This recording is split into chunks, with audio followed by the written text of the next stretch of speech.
Okay, let's unpack this.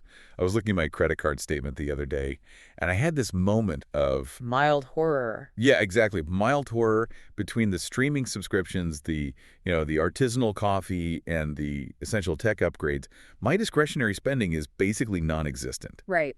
And yet I looked up from my laptop, and there it was, a little plastic dumpling sitting right on my desk. Just staring at you. Literally just staring. It lights up, it has a face, it does absolutely nothing productive. And I realized, despite the budget cuts, I'm not willing to get rid of the dumpling. Well, that little dumpling is probably doing a lot of heavy lifting for your mental health, actually. You think so? Oh, absolutely. It's what we call the millennial crunch versus the need for comfort. Yes.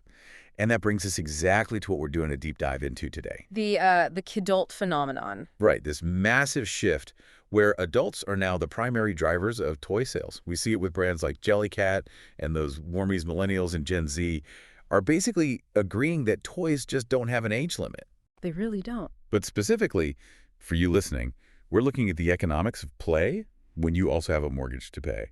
We're talking about a blind box. The blind box is fascinating because it weaponizes, and I mean that in the most fun way possible, a very specific psychological principle. Okay. It's called variable ratio reinforcement. Okay, that sounds clinical. Translate that for me. Sure. So think of a slot machine.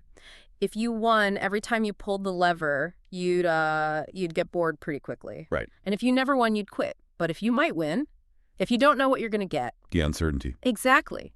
That uncertainty triggers a massive dopamine spike. That's the blind box. It's the thrill of the hunt, just packaged in foil. It's Schrodinger's cat, but like cute.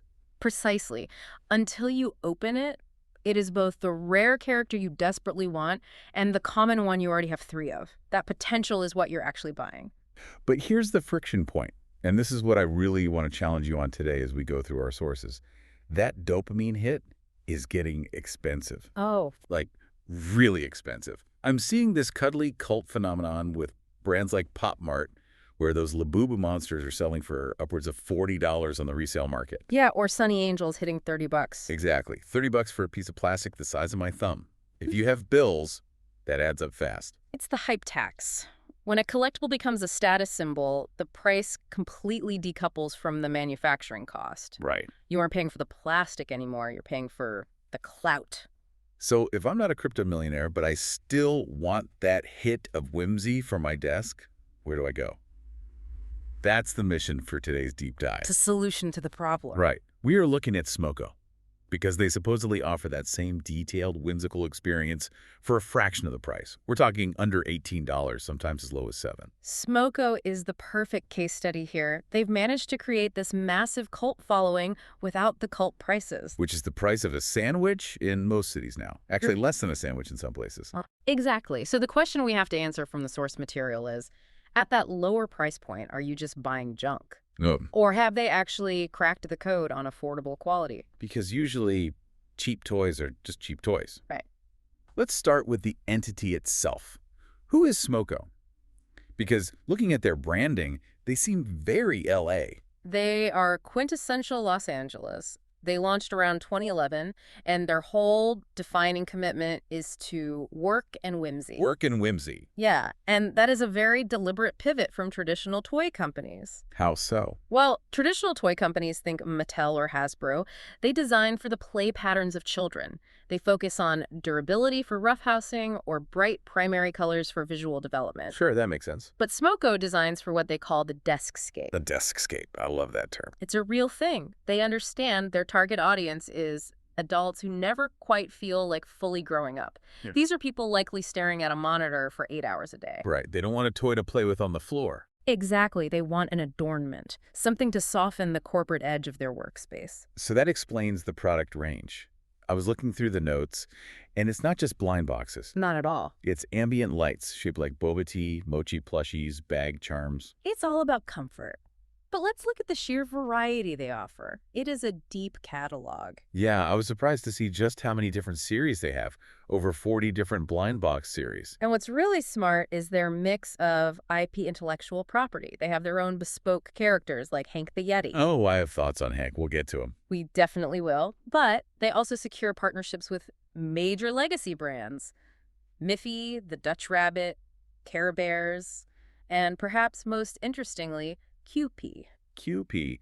See, this is where I get a little skeptical. Usually when a smaller brand licenses a big legacy name, the quality drops. Because they have to pay those huge licensing fees. Right, it's the merch trap. You slap a recognizable logo on a cheap product and hope the fans buy it regardless of the actual quality. That is a very valid concern. So how do we actually evaluate if these are good? If you're listening and you're holding a sealed box or looking at a card online, how do you know if you're getting ripped off? In the world of vinyl art toys, the sources outline 3 main pillars to consider. If you're a serious collector evaluating an item, this is your checklist. Lay them on me. Pillar 1 is price, or specifically value. The under $20 rule. Exactly. Basically, how much stuff are you getting for your dollar? Unless a mass-market vinyl figure is hand-painted, super limited edition, or incredibly complex, spending more than $20 feels excessive for a toy. Okay, so Smoko fits that budget-friendly bracket easily. Most of their stuff is under 18. Correct. There are exceptions, like the Nomi keychains, which are enormous, cuddly plushies, so the material cost is naturally higher. But generally, they sit firmly in that impulse buy safe zone. Got it. Okay, pillar 2. This is the one I struggle with when buying online. Detail and quality. And this is where you really have to get tactile. Collectors talk about the squish versus the brick. I assume we don't want the squish? Generally, no.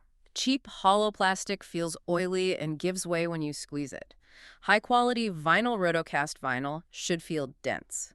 A good blind box has weight to it. Heavier usually equals higher quality. Yeah. It's that difference between a dollar store plastic soldier and a proper figurine. Exactly. And visually, up close, you're looking for crisp details. Does the paint bleed?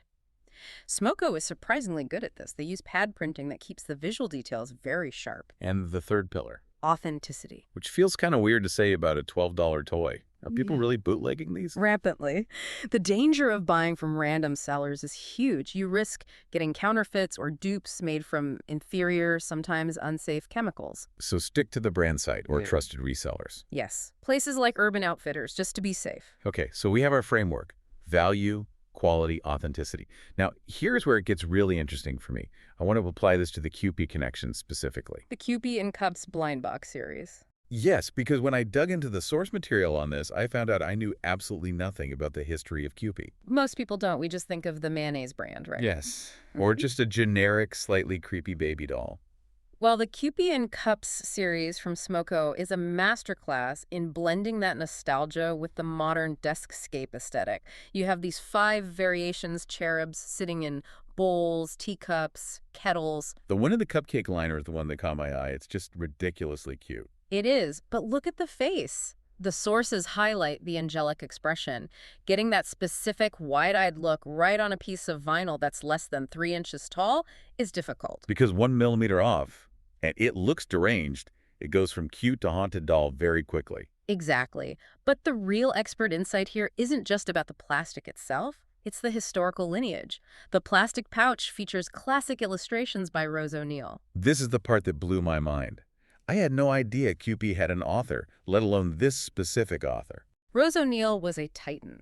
In the early 1900s, she was not just a cartoonist. She was the highest-paid female illustrator in the world. And a fierce advocate for women's rights, too. Yes, an early suffragist. And just to be clear for you listening, as we always do when the sources bring up political history, we aren't taking any sides or endorsing specific political viewpoints here. We're just impartially reporting what the historical context of the source material says. Right, absolutely. We're just sharing the history. But it really elevates the object, doesn't it? From just a piece of plastic to a piece of history. It does. It changes how we value these plastic objects. Yeah. When you buy a Smoko Kewpie, you aren't just buying a mayonnaise mascot. You are buying a piece of iconography linked to Rose O'Neill. It creates a real so what factor. It turns a piece of desk decor into a genuine conversation starter. That is the definition of insightful collecting. Okay, let's pivot from high history to absolute absurdity. We need to do a deep dive into the peanut familia. Oh, this series.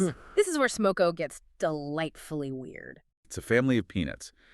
But the cast of characters is just absurd. You have Papa Peanut, Mama Peanut, Annie Peanut, Uncle Peanut, Cousin Peanut. And Harold Peanut. Why is his name Harold? Is he the neighbor? It implies a whole soap opera, doesn't it? It really does.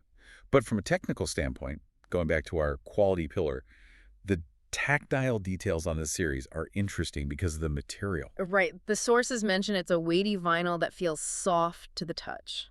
A matte finish. Which feels more premium than that cheap, glossy plastic. It mimics the shell of a peanut but smooths it out, and the visual specifics are great. Take Uncle Peanut. He is adorably bespeckled. He has these tiny little glasses. Printing glasses on a round, uneven surface is a nightmare for manufacturing.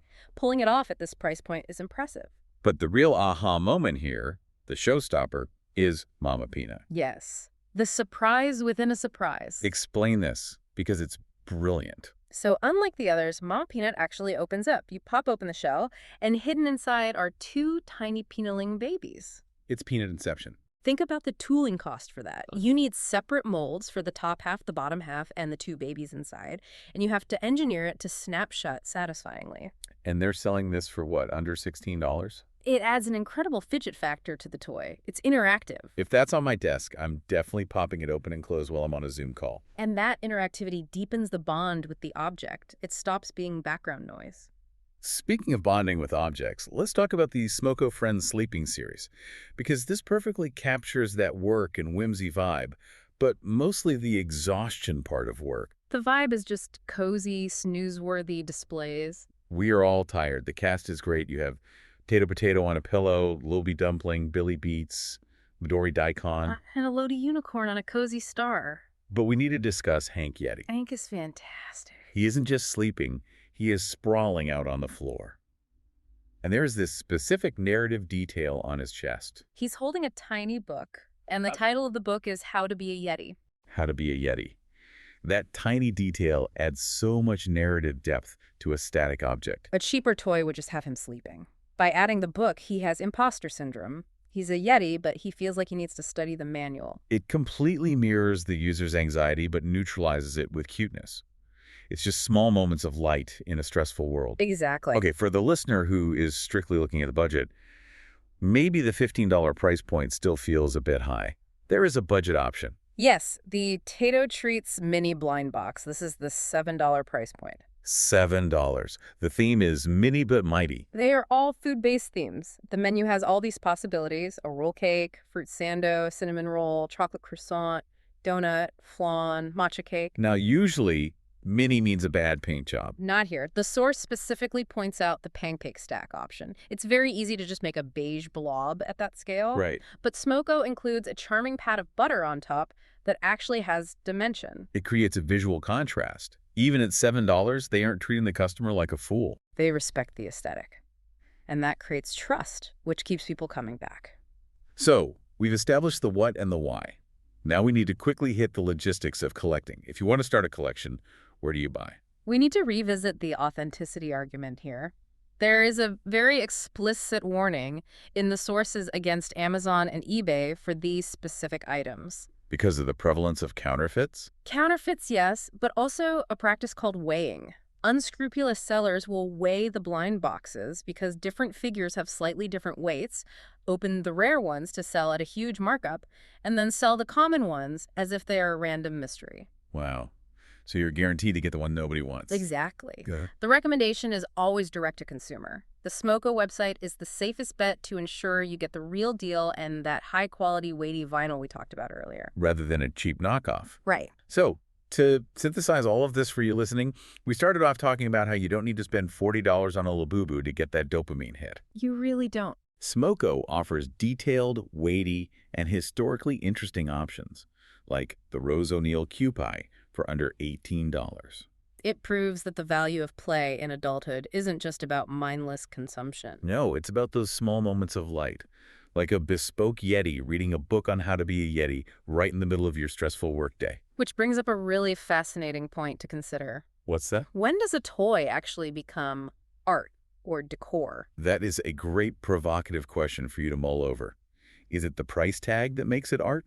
Or is it the story, like Rose O'Neal's involvement, that changes how we value these little plastic objects? Definitely something to explore on your own. Something to think about the next time you look at the deskscape in front of you. Thanks for joining us on this deep dive. Catch you next time.